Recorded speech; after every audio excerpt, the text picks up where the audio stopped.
Halo semuanya, selamat datang di Podcast Talk, podcast Take It or Leave It bersama saya, Gunawan Gepi Christian.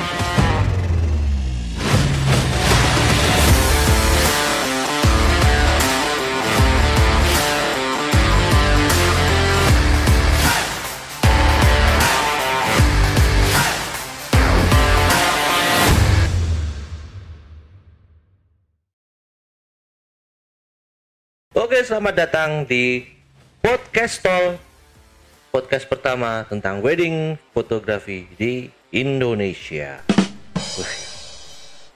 Boleh toh ngeklaim gitu? Boleh tak? Harus berat. Boleh ngeklaim itu sebelum daripada kelamaan nunggu orang lain nunggu orang lain menyebut kita sebagai podcast pertama, mending ngeklaim dulu aja.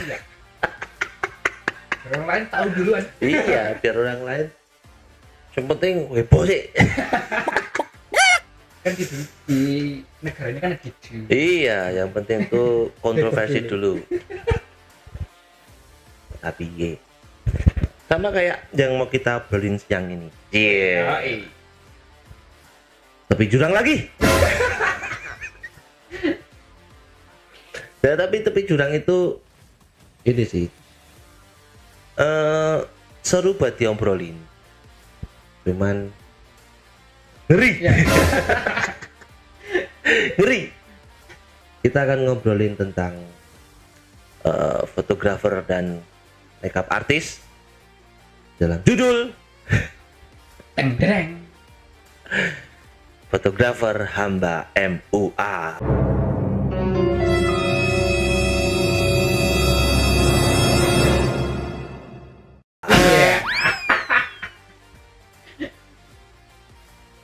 Aduh. Trennya kok gini terus gitu loh, Bang Jack. Saya itu motret itu mulai profesional tuh 2009. Tapi jauh sebelum 2009 itu saya sudah bantuin mas saya buat, waktu itu saya nyuting gini, kamera gede itu. Dia pakai kamera itu, kalau nggak ngobori ya. Ngobori itu. Jadi kalau zaman dulu kamera itu kan teknologinya belum bagus, ISO-nya juga belum tinggi ya kan. Jadi di belakang kamera itu harus ada yang bawa lampunya aja yang lampu apa itu luminen ya, pokoknya yang panas itu 1000 watt, bayangno we. Tidak, orang disentor pakai itu akad gitu ya, udah akad kemeringat itu tambah disentor gitu tambah kemeringat. Udah gitu warnanya kuning, warna lampunya itu kuning. Jadi ya zaman itu ya buat boleh duit kalau bahasa Jawa. Tapi waktu itu masih SMA sih, masih kuliah, jadi ya belum terlalu merasakan beratnya hidup lah gitu. Nah waktu itu tuh saya masih ingat karena waktu itu kakak saya yang nyemplung di dunia wedding ini. Kakak saya itu pernah berstatement kayak gini, wah wedding ini nek ora karo prias kapayu. Kalau wedding itu kalau nggak jalan sama perias nggak laku gitu katanya. Tidak bisa disalahkan karena zaman itu perias itu memang perias itu memang pegang kendali, Bang Jack. Jadi bukan naik daun karena orang mau nikahan itu yang dicari pertama adalah makeup artist, perias waktu itu. Jadi mau nggak mau ya periasnya kan mengambil peluang. It's just a business lah. Daripada mas sama mbak jalan-jalan kemana-mana, waktu itu kan belum ada sosmed, belum ada WhatsApp, SMS masih 350 rupiah per SMS, itu aja cuma berapa karakter, 300 karakter. Jadi kalau mau nulis price list di SMS itu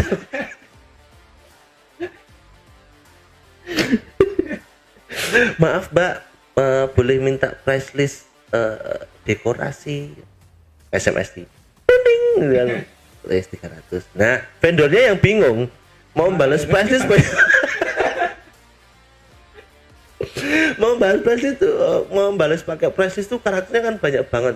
Ya kalau ada satu paket doang. Kalau ada 7 paket. Jadi itulah. Jadi daripada repot, Mbak, udah sama saya aja. Foto videonya sudah ada, dekorasinya sudah ada, nanti MC saya cariin, organ tunggalnya juga sudah ada dan lain sebagainya. Yang pada akhirnya tren itu menjadi tren pakem bahwa ketika mau menikah yang dicari itu perias. Pertama itu perias. Dan pada akhirnya ya itu jadi apa ya? Jadi template pada waktu itu sehingga kalau kita mau dapat kerjaan, kita tuh selain perias ya, mau dapat kerjaan ya kita harus kerjasama sama perias. Itu tahun 2000, dari tahun 90-an sampai 2000-an seperti itu. Nah, menginjak tahun 2010-an ke sini, ketika dunia sosmed itu sudah mulai naik, masing-masing udah mulai bisa jualan sendiri nih. Foto bisa jualan sendiri, dekor bisa jualan sendiri, entertain bisa jualan sendiri, begitu juga dengan perias bisa jualan sendiri. Pada akhirnya template itu mulai menghilang nih, karena komunikasinya lebih mudah dan si calon pengantin juga bisa nanya satu persatu ke setiap vendor karena komunikasinya lebih mudah, katakanlah seperti itu. Dan sosmed itu sangat-sangat membantu untuk memperlihatkan portfolio, jadi kita nggak perlu datengin satu-satu sebenarnya gitu. Nah, dengan tren seperti ini muncullah satu vendor baru atau satu genre vendor baru, sebenarnya sama dengan perias tapi dikemas menjadi lebih modern, dikemas menjadi lebih dinamis, dikemas menjadi lebih ke anak muda. Vendor itu bernama makeup artist, yang tadinya perias dikemas demikian rupa supaya menarik dan lain sebagainya menjadi makeup artist. Jadi kalau kita mau ngomongin perias, sebenarnya itu makeup artist itu juga perias. Kalau mau ngomongin makeup artist itu juga perias, sebenarnya cuma beda bahasa aja. Tapi makin kesini secara apa ya definisi dan lain sebagainya seperti terbelah bahwa bukan terbelah sih, seperti menjadi ada diferensial bahwa perias itu lebih senior, ini lebih tua. Iya, tapi kalau saya bilang lebih tua kan nggak sopan ya toh. Jadi senior sama lebih ke tradisional kalau perias itu. Nah, sedangkan makeup artist itu karena tadi ya dikemas lebih dinamis, dikemas lebih modern, lebih anak muda dan lain sebagainya. Makeup artist itu untuk makeup selain tradisional. Meskipun makin kesini ada beberapa makeup artist juga yang sudah bisa merias. Merias sih? Merias tradisional ya. Kalau bahasa Jawanya mungkin maes. Jadi maes itu yang pakai gini-gini itu. Banyak juga mulai banyak makeup artist yang mulai bisa merias.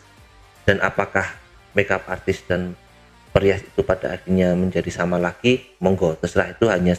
Itu hanya semacam sebutan atau istilah. Jadi saya tidak akan membedakan, tapi dari yang terjadi di luar sana, kata perias dan makeup artist itu tetap ada. Makanya tadi saya coba gambarkan pelan-pelan. Nah, muncullah makeup artist ini, kemudian sama seperti vendor yang lain, si makeup artist ini juga jualan sendiri. Makeup artist ini jualan sendiri, semua vendor juga jualan sendiri dan lain sebagainya. Template yang lama, template yang dimana kalau orang mau menikah itu mencari perias dulu itu sudah hilang, karena calon pengantin bisa tanya ke masing-masing vendor secara langsung. Nah, karena make up artis Inu kok mesti Inu terus sih, Cek? Karena make up artis itu tuh basicnya mungkin karena kecewek-cewekan kali ya, bukan kecewek-cewekan tapi lebih ke girl stuff gitu. Jadi apa ya, bukan makeup artisnya sebenarnya yang kecewek-cewekan, tapi kayak make up itu sesuatu yang sangat ciwi banget gitu. Sehingga padahal di dunia pernikahan dulu ada semacam survei dari Bradstory.com, 80% dari pasangan orang yang mau menikah, 80% yang menentukan vendor itu adalah cewek. Jadi dari berbagai vendor yang diperlukan dalam sebuah wedding, yang sangat ciwi itu adalah make up, yang sangat ciwi itu adalah perias. Karena apa? Dia pengen di hari hanya itu tampak sangat cantik banget gitu. Make up-nya itu yang sesuai dengan kepinginannya dia, bajunya juga yang pengennya sesuai dengan kepinginannya dia. Nanti foto-fotonya seperti ini, dia tuh punya wedding dream gitu kalau ciwi-ciwi itu. Nah, karena tren ini pelan-pelan, secara perlahan, template yang dulu balik lagi. Ketika ada calon pengantin yang mau mencari vendor, mau menikah dan mencari vendor, yang di lama-kelamaan yang dicari pertama adalah makeup artist, MUA. Karena terus-menerus seperti itu, yang dicari makeup artist terus, makeup artist duluan terus. Pada akhirnya balik ke template yang dulu lagi, yang dimana si makeup artist ini menggunakan kesempatan itu untuk memanage semuanya, untuk mengambil peluang. Apakah itu salah? Enggak dong, itu bisnis, it's just a business, nothing personal. Jadi ketika ada orang yang butuh, ketika ada permintaan, ya sebisa mungkin dia akan bukan memanfaatkan, bro. Ini bangsa kalah ini yang salah ini yang salah. Ya, ketika ada permintaan dia akan menyediakan, ya kan. Kok memanfaatkan si orang? Iya mungkin memanfaatkan, tapi memanfaatkan in a good way, bahwa mengentengkan, mempermudah pasangan itu untuk yo tak bantu yo gitu. Butuh apa fotografer? Oh aku punya nih. Butuh apa? Oh dekor, oh aku punya nih. Oh butuh apa? Entertain, oh aku punya nih. Nah, pada akhirnya template itu balik lagi. Nah, ketika saya sempat main ke beberapa kota di Pulau Jawa, ketemu dengan teman-teman fotografer di daerah, sama saya juga daerah juga ya, misalnya daerah lain, hampir selalu ada yang dalam tanda kutip quote on quote itu mengeluhkan bahwa segala sesuatunya itu dikontrol sama makeup artist gitu. Jadi Mas, gimana ya caranya supaya bisa lepas dari makeup artist gitu katanya. Atau gimana ya Mas caranya naikin harga kalau kita dijualin sama makeup artist, karena begitu saya naikin harga makeup artistnya ganti vendor.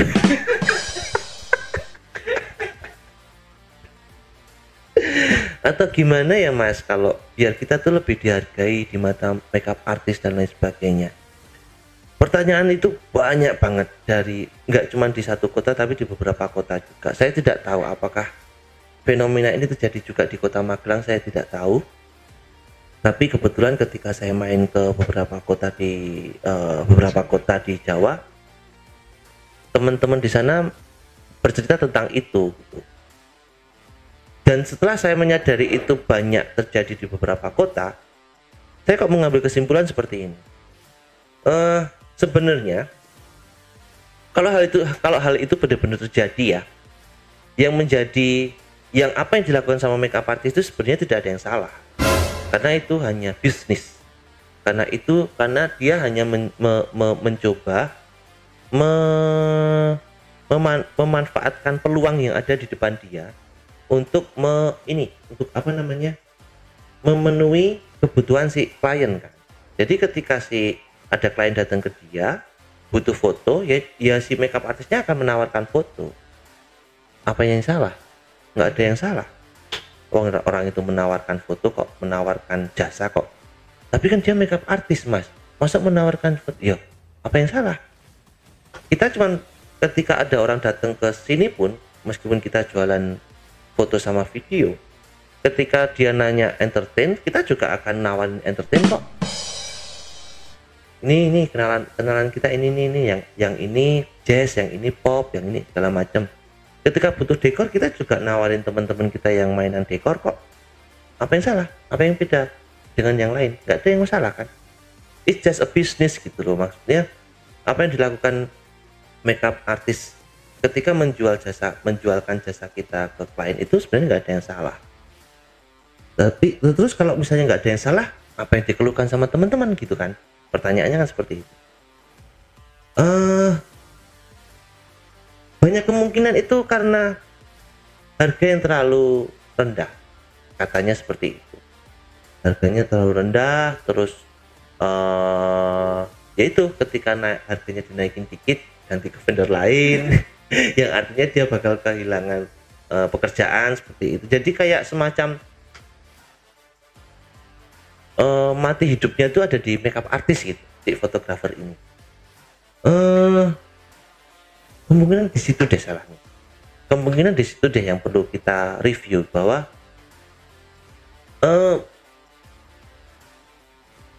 fotografer itu kayak semacam belum pede aja buat jualan sendiri gitu.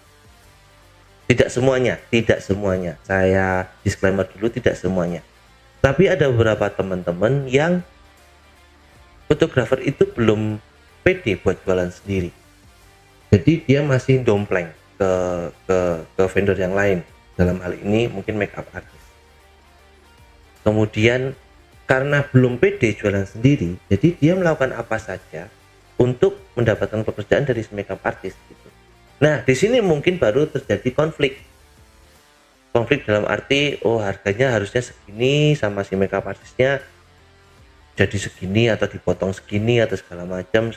Jadi pada akhirnya fotografer yang merasa dirugikan. Padahal itu semua B2B, bisnis to bisnis, bisa dibicarakan di awal, sehingga seharusnya itu kalau bisnis to bisnis ya tidak ada yang dikeluhkan, karena harusnya sudah dibicarakan di awal, kecuali bisnis itu bisnis yang tidak diobrolin di depan, sehingga Mas besok tak dolke ya, besok aku jualin ya, oh ya, tanpa tanya harganya dulu segala macam. Misalnya harga saya sekali berangkat 1 roll misalnya 5 roll misalnya 1,5 juta misalnya. Tapi karena tidak ngobrolin sama yang di makeup artisnya, sama makeup artisnya dijual 800.000 misalnya. Nah gimana Mas, aku nggak tahu, aku jualnya segini, gimana, mau nggak? Kalau nggak mau aku cari yang lain. Iya, fotografernya ya daripada nggak punya kerjaan ya udah deh. Nah gitu terus berulang terus menerus, pada akhirnya terus mungkin jadi kebiasaan gitu. Ditambah lagi dengan tadi yang saya bilang, si fotografernya itu mungkin belum punya kasihan, belum punya percaya diri buat jualan sendiri. Karena bukan kesalahan sih, salah satu dalam tanda kutip quote on quote kelemahan fotografer itu fotonya itu mungkin kurang berkarakter, atau dia tidak pede dalam servis, dia tidak pede dalam melayani si klien secara personal segala macam, merasa tidak bisa jualan, tidak punya ilmu marketing dan lain sebagainya, sehingga lewat sini aja bisa jualan kok, kenapa harus jualan sendiri, kata-kata seperti itu. Pada akhirnya itu menjadi bumerang. Nah, menurut saya hal-hal seperti ini nih yang menjadikan kesan bahwa fotografer itu hamba MUA. Jadi sebenarnya bukan fotografernya yang menjadi hamba atau MUA-nya yang menjadi hamba, bukan. Tapi sebenarnya ketika semuanya bisa diobrolin dengan jelas, dengan baik, ada makeup artis nih mau kerjasama sama makeup, sama-sama fotografer, tapi jelas hargamu berapa, harga buat aku berapa, diskonnya berapa, dan lain sebagainya, dan lain sebagainya, dan lain sebagainya. Ketika itu sudah tercapai semua, baru jalan, saya rasa itu aman semua. Sekali lagi saya tekankan bahwa hubungan antar vendor, karena dalam hal ini adalah fotografer dan makeup artist atau sebaliknya, itu sebenarnya hubungan B2B, sebenarnya business to business. Kamu punya apa, aku punya apa, kita jualan bareng. Dan biasanya B2B itu ada jangka waktunya biasanya. Tapi ya itu balik lagi ke teman-teman sih, seperti apa. Itu yang saya jelasin udah panjang lebar. Tapi yang tidak kalah penting adalah buat teman-teman fotografer mencoba untuk mulai berani jualan sendiri gitu, tanpa harus menggantungkan diri pada orang lain. Karena ketika menggantungkan diri pada orang lain, selain kontrak tertulis tanda tangan hitam di atas putih, kita tidak punya pegangan apapun untuk menjamin orang itu akan selamat sama kita terus apa enggak. Itu fotografer dan makeup artist yang sudah kontrak mati kerjasama cuman saya sama istri saya. Saya tidak bisa kemana-mana, jadi saya ya tapi efeknya buruk sih. Efeknya dan tanda kutipnya, efeknya buruk. Ketika saya kerjasama dengan istri saya, makeup artist, tidak ada makeup artist yang ngajak kerjasama saya.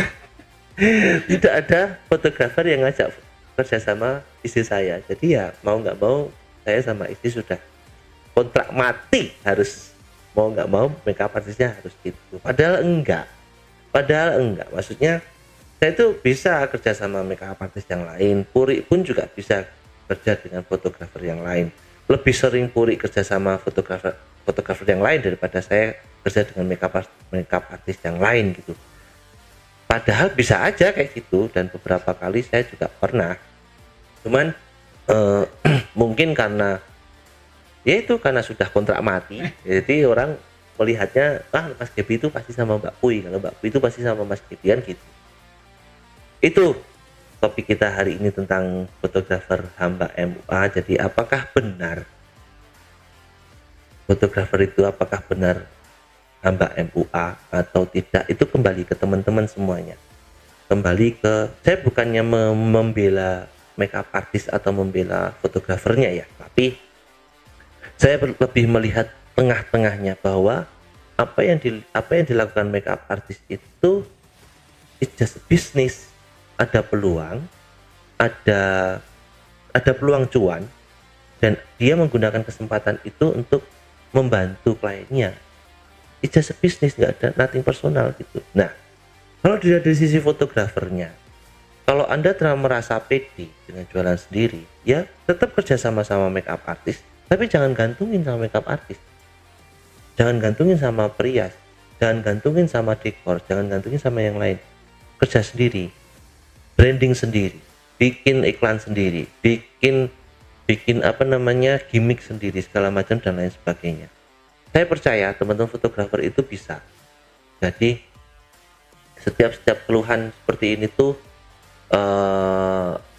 menjadi tolok ukur saya untuk enggak sih, sebenarnya kalian bisa, sebenarnya kita bisa sih. Cuman kadang kita kurang sharing aja sih, karena terlalu sering gontok-gontokan daripada sharingnya. Jadi ya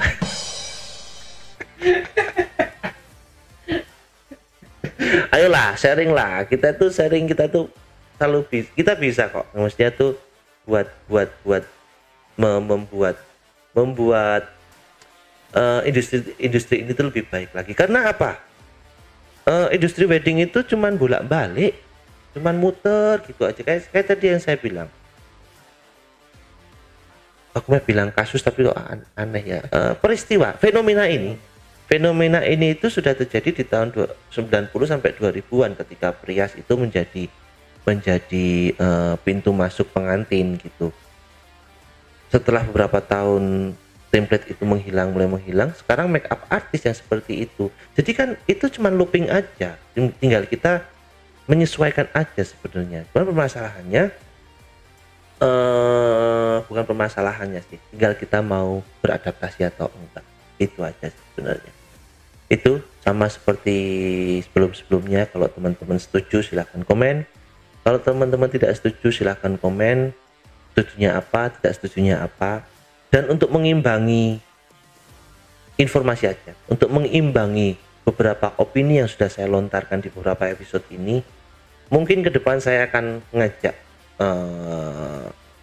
beberapa teman untuk ngobrol bareng yang setidaknya bisa menjadi apa ya namanya ya, parameter atau sosok untuk menjawab semua opini yang saya jawab. Misalnya hari ini kita membahas tentang fotografer hamba MUA, mungkin nanti next time saya akan mengajak make up artist untuk membahas tentang ini. Jadi saya akan mencoba ini membuat dialog ini menjadi seimbang. Kalau sekarang kan nggak seimbang ya, karena satu arah aja. Jadi next time saya akan membawa opini saya ini untuk dikomentari oleh make up artist. Kalau yang kemana apa ya Jack ya?